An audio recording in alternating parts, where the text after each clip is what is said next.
오늘은 허리 통증에 대해 알고 계셨으면 하는 내용들을 준비했습니다. 허리를 굽히면 안 된다. 당연히 잘못된 정보입니다.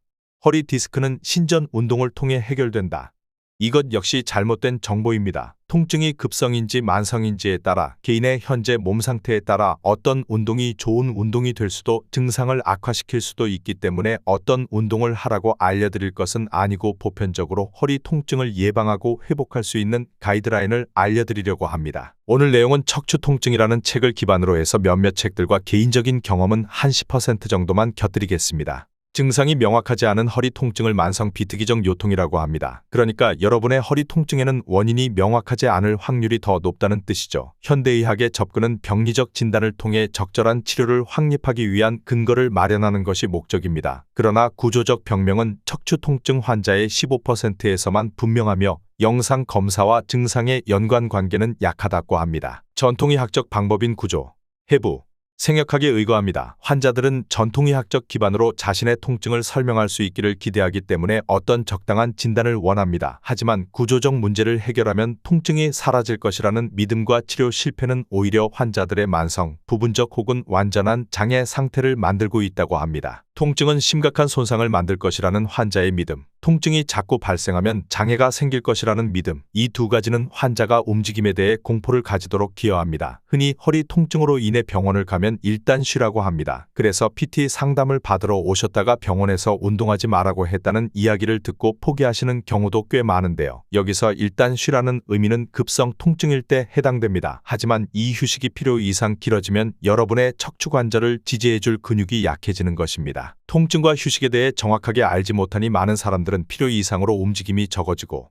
움직임에 대한 막연한 두려움이 더더욱 몸을 사용하지 못하게 합니다. 특히 관절, 디스크는 혈관이 지나지 않아 움직임을 통해 영양분을 공급받아야 하는데 그러지도 못하는 것이죠. 줄어든 활동량으로 인해 살이 찌는 것은 덤이고 늘어난 체중은 여러분의 디스크를 더욱 압박하겠죠. 신전 운동의 목적은 전만에 있는 것이 아니라 척추 분절이 부드럽게 움직일 수 있는 능력을 만드는 것이 목적입니다. 요추의 커브가 원래 전만이니 신전 운동을 통해 전만을 유지하면 된다는 것은 지극히 구조적인 관점에서 바라본 것이고 신전 동작만 했을 때 기랑근과의 근력 차이, 다른 척추 분절에서 움직임 저하 등의 문제가 발생할 수 있습니다. 신전 동작은 허리를 낫게 할 수 있는 많은 방법 중 하나일 뿐 그 자체가 유일할 해결책이 아닙니다. 소리치는 놈은 피해자다.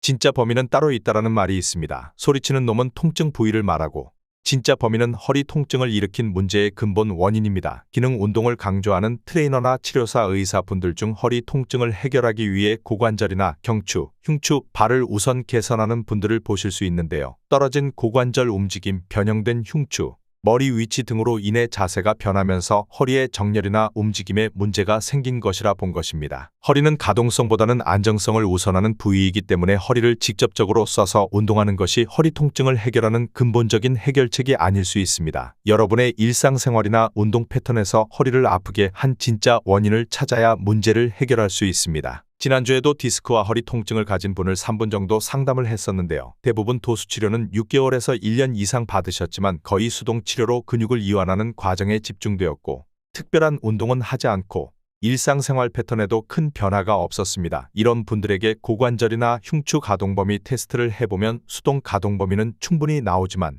능동 가동 범위가 부족하거나 좌우 다르게 나옵니다. 타인이나 보조 도구로 만든 유연성은 충분하지만 스스로 동작을 만들 수 있는 능력 가동성이 부족한 것이죠. 그러면 계속 뻣뻣해진 근육을 이완시킬 것이 아니라 정상끼리로 돌아온 근육을 다시 써서 근신경을 활성화시키고 근지구력, 근력을 향상시키는 단계로 나아가야 합니다. 앞서 말씀드렸듯 급성 통증엔 휴식이 필요하지만 통증이 줄어든 시점부터는 가능한 빨리 일상생활 수준의 활동량을 회복하시는 것이 좋습니다. 그리고 본인의 허리를 아프게 한 진짜 원인을 찾아 운동을 시작해야 합니다. 디스크는 해결이 아니라 예방과 관리의 문제입니다. 일회성 치료나 주사가 아니라 자주 바르게 움직이는 것이 가장 중요합니다. 오늘 준비한 내용은 여기까지입니다. 궁금한 점은 댓글에 남겨주세요. 자세의 모든 것 파워라테스였습니다.